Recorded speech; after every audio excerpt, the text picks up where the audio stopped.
네, 안녕하세요. NHN데이터 대표 이진수입니다.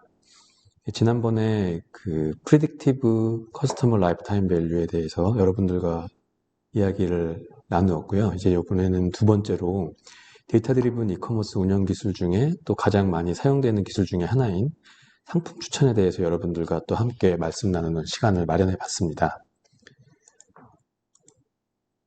아마도 이제 상품 추천이라고 하면 이미 여러분들께서도 많이 운영을 하고 계실 텐데요. 예를 들면 이제 피크 시즌이 다가오는 그 시즈널 상품에 대한 추천이라든가 혹은 특별한 이벤트 대상이 되는 전략적으로 그런 상품의 추천이라든가 재구매 사이클이 도래한 사용자한테 그 해당 상품을 추천한다든가 이런 다양한 상품 추천 전략들이 있는데요. 이런 부분들은 매우 중요하기도 하고 또 어찌 보면 각각 그 인더스트리별로 전문가이신 여러분들께서 이미 잘 하고 계신 상품 추천의 기술들이라고 생각을 하고요. 오늘 말씀드릴 상품 추천 주제는 이런 영역 외에 그 데이터 기반으로 머신러닝 혹은 AI 기술이 사람이 미처 발굴하지 못한 어떤 추천할 만한 상품, 시점 이런 부분들을 찾아내는 기술들에 대해서 한번 여러분들께 소개해드리고 말씀 나누는 시간을 갖도록 하겠습니다. 즉 데이터 분석 혹은 머신러닝을 통해서 새롭게 발견되는 그런 추천 상품들에 대한 기술입니다. 이러한 기술들도 어찌 보면 사실 그 사람들이 일반적으로 생각할 수 있는 그런 어프로치랑 크게 다르지는 않거든요. 예를 들면 저랑 굉장히 관심이 비슷한 또 다른 사용자가 있다라고 가정을 하면, 그리고 제가 그 사람이 누군지를 알고 있다라고 하면, 그 사람이 만약에 제가 아직 소비하지 못한 다른 어떤 거를 구매해서 사용을 잘하고 있다라고 한다면 저도 한번 마찬가지로 그거를 트라이 해볼 만한 가치가 있다라고 판단을 하겠죠. 이렇게 관심이 비슷한 유사한 사람들이 구매한 상품을 추천하는 이제 이런 기술들 중에 이제 유저 베이스 콜라보레이션 필터링이라는 기술이 있고요. 또 비슷하게 이번에는 이제 상품을 기준으로 제가 이전에 썼던 상품과 굉장히 마음에 들었던 상품이랑 유사한 제품이라고 알려진 어떤 제품이 새로 나왔을 때는 또 그러한 제품 또한 제가 만족스러워할 가능성이 높겠죠. 이러한 어떤 아이템, 상품 기반으로 유사한 상품을 추천해주는 기술, 이제 그런 기술 중에는 이제 컨텐트 베이스드 레코멘데이션이라든가 혹은 콜라보레이션 필터링인데 아이템 기반의 콜라보레이션 필터링 기술 등이 있습니다. 이와는 조금 다르게 특이하게 어떤 데이터를 보니까 유사성, 관심사랑 관계없이 뭔가 함께 팔리는 그런 패턴이 존재하는 경우가 있습니다. 이런 어떤 데이터 기반의 어떤 상품들의 연관성을 분석을 해서 함께 팔릴 만한 제품을 추천하는 기술, 이런 기술 중에 이제 가장 흔한 기술 중에 하나가 바로 연관 분석, Association Analysis라는 기술이 있는데, 오늘은 이 세 가지에 대해서 여러분들과 간략하게 그 개념만 여러분들과 말씀 나눠보도록 하겠습니다. 먼저 유저 베이스드 콜라보레이션 필터링은요, 주로 이제 넷플릭스 사례에서 많이 언급이 됐던 기술이에요. 그래서 보통 이제 그 컨텐츠를 소비하거나 평점을 매길 때 미처 보지 않은 어떤 컨텐츠를 특정 유저가 소비하고 나서 과연 평점을 높게 매길까, 낮게 매길까, 이제 이거를 예측을 하는 그런 기술이라고 이해를 하시면 됩니다. 그래서 평점을 높게 매길 것 같으면 그 컨텐츠를 추천하면 좋겠죠. 그래서 보시는 테이블처럼요, 예를 들어서 기존의 4명의 유저 1부터 유저 4까지 4명의 유저가 6개의 컨텐츠를 보고 쭉 평점을 매겼는데, 새롭게 유저 5번째 유저가 등장을 해서 이 유저는 지금 6개 중에 4개를 이미 소비를 했고 평점을 매겼어요. 그리고 아직 2개는 보지 않은 상태인데, 이 유저 5의 그 기존의 4개의 평점을 보니까 유저 1과 유저 4가 내렸던 그 높고 낮은 그런 어떤 평점의 관계랑 굉장히 유사하다라고 이제 좀 보여지고 있어요. 그러면 이 유저 5는 아직 보지 않은 두 번째와 네 번째 컨텐츠를 봤을 때 아무래도 두 번째 컨텐츠가 더 높은 평점을 받을 가능성이 높겠구나라는 예측을 쉽게 할 수 있지 않겠습니까? 그래서 이런 어프로치로 어떻게 보면은 이제 방대한 데이터와 방대한 유저들 간에 이런 유사성을 기반으로 아직 소비하지 않은 컨텐츠, 아이템에 대해서 과연 이 사람이 얼마나 좋아할까를 예측하는 그런 기본적인 접근 방법이 바로 유저 기반의 콜라보레이션 필터링 방법입니다. 근데 만약에 지금 여기서는 어떤 컨텐츠 평점을 가지고 예를 말씀드렸는데요. 만약에 컨텐츠가 아닌 상품 구매 데이터를 가지고 비슷한 어프로치를 한다면 어떻게 데이터가 표현이 될 수 있을까요? 뭐 아마도 지금 보시는 예처럼 예를 들면 뭐 특정 기간 동안에 사용자가 얼마나 자주, 얼마나 많이 각각 아이템들을 구매했는지 이제 그런 구매 횟수 같은 것들을 앞에 그런 평점 대신 배치를 해서 똑같은 어프로치를 아마 써볼 수도 있을 것 같아요. 그런데 여기 보시는 얘는 다 비슷비슷한 어떤 과일이라서 앞에 그 컨텐츠랑 유사한 접근을 할 수도 있겠다. 이런 생각이 들지만 다음 예를 한번 좀 볼게요. 보시는 것처럼 딸기 이런 과일뿐 아니라 뭐 쌀, 심지어 티셔츠, 선크림, 배낭 이런 모든 상품을 제가 팔고 있는 서비스를 운영하고 있다라고 가정을 해보면 사실 뭐 티셔츠 같은 꼭 어쩌다가 한번 사는 거랑 쌀같이 정기적으로 사는 거를 같은 테이블에 놓고 같은 식의 어프로치를 한다면 단순하게 상상을 해봐도 저건 좀 잘 동작하지 않을 것 같은데 이런 상상을 할 수가 있잖아요.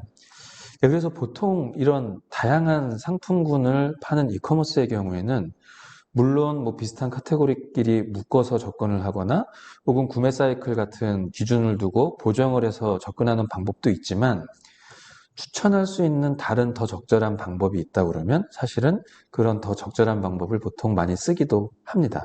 어쨌든 이런 방법이 있다라는 정도로만 말씀을 드리고요. 이번에는 같은 유사한 접근 방법인데 사용자 기반이 아니라 반대로 그 XY 축을 바꿔서 아이템을 기준으로 해서 아이템 기반의 콜라보레이션 필터링 하는 방법을 말씀드리려고 합니다. 지금 왼쪽 축에 보면은 아까는 유저 1, 2, 3, 4, 5가 있었는데 지금은 반대로 아이템들이 있고요. 이 아이템을 기준으로 여러 사용자들이 평점을 내린 것들을 한번 살펴보면 신기하게 그 첫 번째와 두 번째 아이템은 4명의 유저가 그 좋고 나쁨을 평가한 게 굉장히 유사한 패턴을 보이고 있죠. 이런 사용자 반응을 통해서 이 첫 번째와 두 번째 컨텐츠는 굉장히 유사한 컨텐츠구나 라는 것을 짐작을 할 수가 있습니다. 마찬가지로 세 번째, 네 번째, 여섯 번째도 평점 패턴이 비슷하니까 비슷한 컨텐츠겠네 라는 짐작을 이제 기계가 할 수 있는 거죠.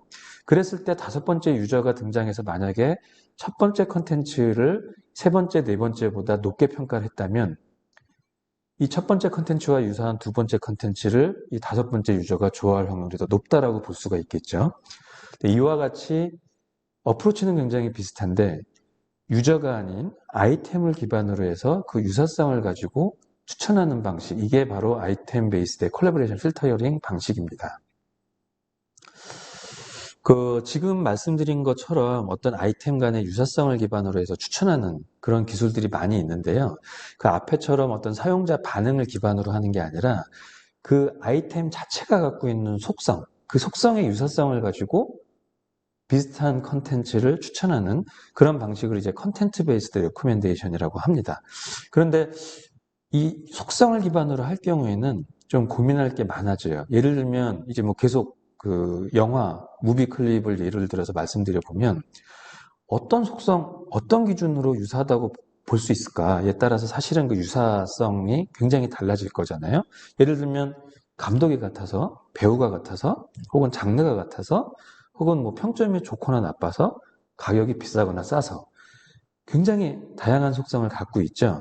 그래서 보통 이런 경우에는 물론 머신러닝을 통해서 어떤 속성이 사용자 반응을 판가름하는 데 더 중요하게 영향을 미쳤을까 자체를 학습해서 유사도에 대한 웨이트를 결정하기도 하는데요.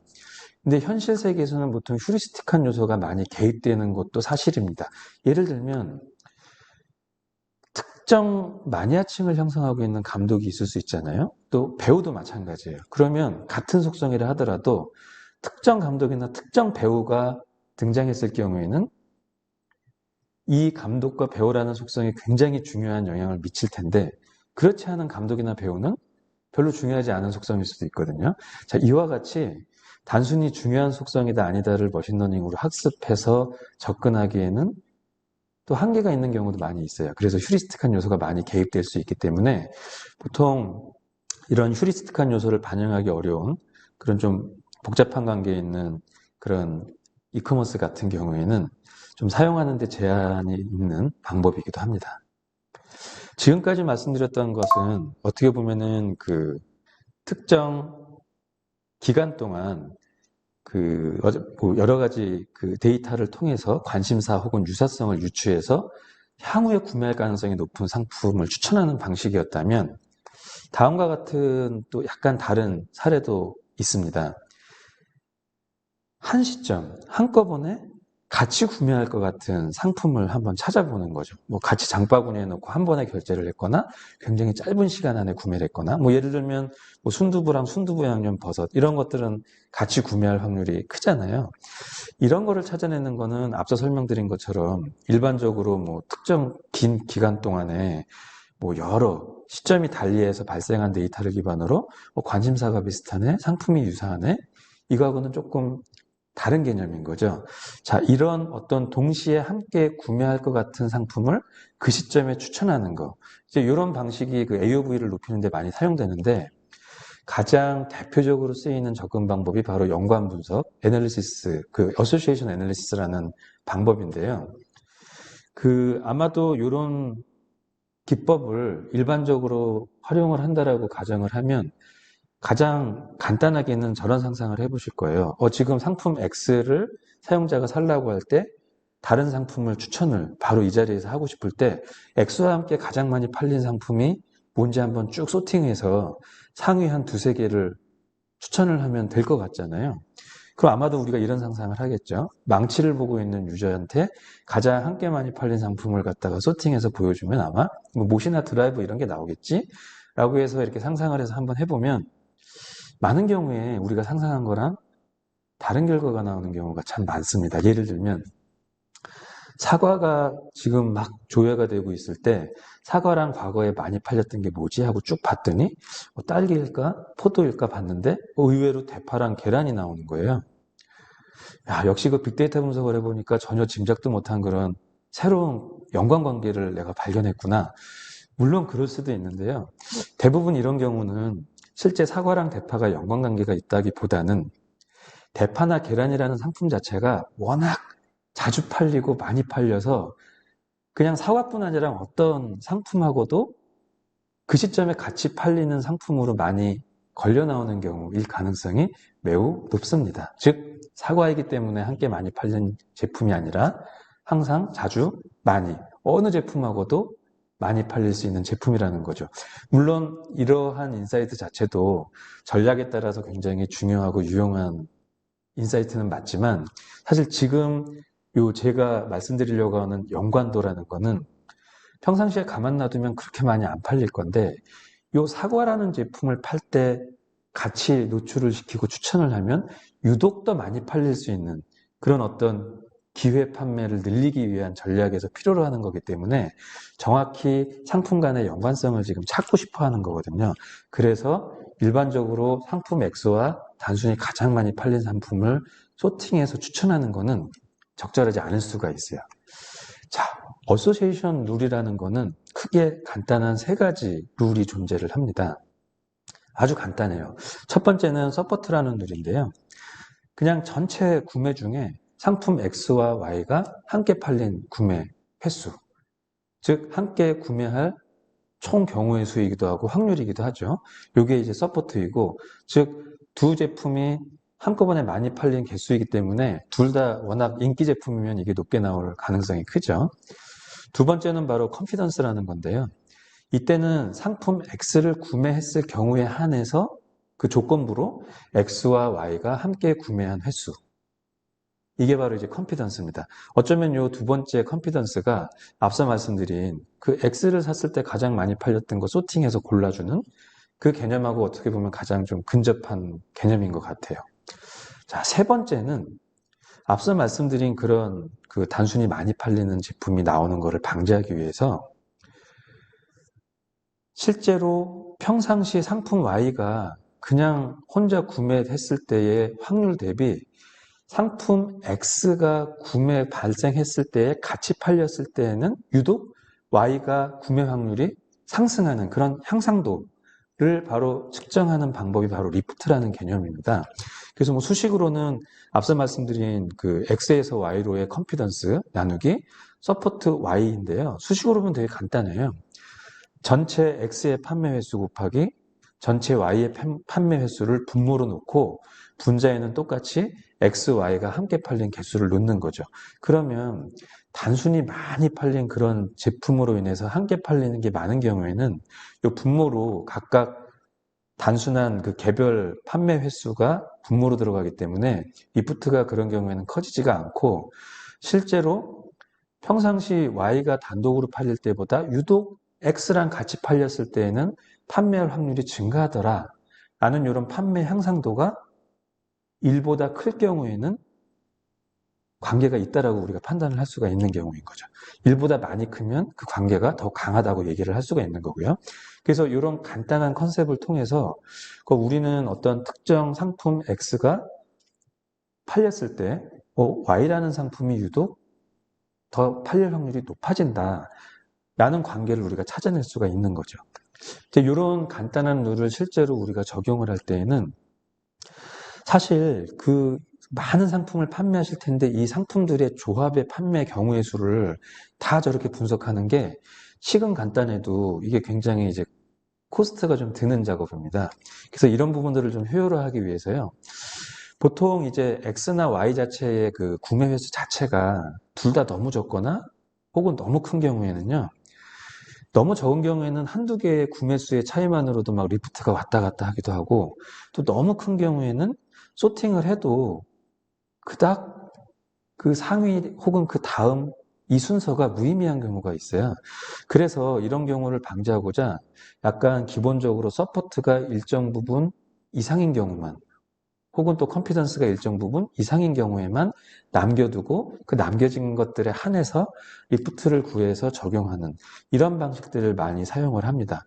이제 이런 방법을 적용함으로 인해서 무의미한 경우를 제외하는 효과도 있고 코스트적으로는 사실 대다수의 상품이 구매수가 적은 상품들이 많기 때문에 실제로 계산량은 굉장히 많이 적어지죠. 즉 이런 계산을 하는 데 들어가는 비용을 많이 줄일 수 있는 방법이기도 합니다. 그리고 또 하나 상상해 볼 수 있는 게 지금까지는 X를 구매했을 때 Y를 함께 구매하는 경향이 있는지를 찾는 예를 설명을 드렸는데요. X를 구매했을 때는 Y를 구매하는 경향을 찾을 수가 없었는데 특이하게 X와 Z라는 상품 두 개를 구매했을 때에는 유독 Y를 구매하는 경향이 존재하는 경우도 있거든요. 이런 경향도 연관도도 다음과 같이 쉽게 찾을 수가 있습니다. 앞서서 뭐 컨피던스나 리프트를 구할 때 X에서 Y가 아니라 XG에서의 Y로 경우의 수를 조합해서 계산을 하면 지금 이와 같은 조합에 있어서 특이하게 그 판매 향상도가 일어나는 제품을 찾을 수가 있는 거죠. 자, 지금까지 그 간단하게 그 세 가지 상품 추천 기술에 대해서 좀 알아봤는데요. 그 컬래버레이션 필터링에 대한 방법, 그 다음에 이제 컨텐츠 베이스드, 그리고 마지막에 그 연관 분석. 이런 기술들은 사실 구글링을 해도 여러분들께서 쉽게 찾을 수 있는 그런 내용들이긴 합니다. 그런데 실제로는 각 인더스트리마다 가장 적절한 방법을 또 찾아야 되고 사실 같은 타이틀로 이루어진 기술이라 하더라도 파생 기술 그리고 튜닝된 기술들이 많아요. 그래서 적절한 방법을 찾아내고 또 그런 어떤 방법에 들어가는 인풋 데이터를 어떻게 가공해서 피처로 새롭게 생성해서 넣느냐에 따라서 그 성능이 굉장히 달라지거든요. 이러한 데이터 피처 엔지니어링 기술 이런 부분들은 각 기업들의 어찌 보면 기술 경쟁력이 될 수 있어요. 그래서 이런 부분들은 각 회사나 혹은 기술들의 차별화된 노하우로 남겨놓고 오늘은 꼭 엔지니어가 아니더라도 저런 기술들이 대체 어떤 컨셉으로 작용하는 거지? 이런 부분들을 개념적으로 쉽게 이해하고자 하는 목적으로 이 시간을 한번 마련을 해봤습니다. 더 이런 어떤 접근 방법을 한번 나도 적용해보고 싶다 하시는 분들은 다지다컴으로 연락을 주시면 좀 더 자세히 말씀 나눌 수 있도록 하겠습니다. 지금까지 이제 말씀 들어주셔서 감사드리고요. 또 다음에도 또 마찬가지로 쉽게 이해할 수 있는 기술 토픽에 대해서 한번 다시 여러분들을 찾아뵙도록 하겠습니다. 네, 감사합니다.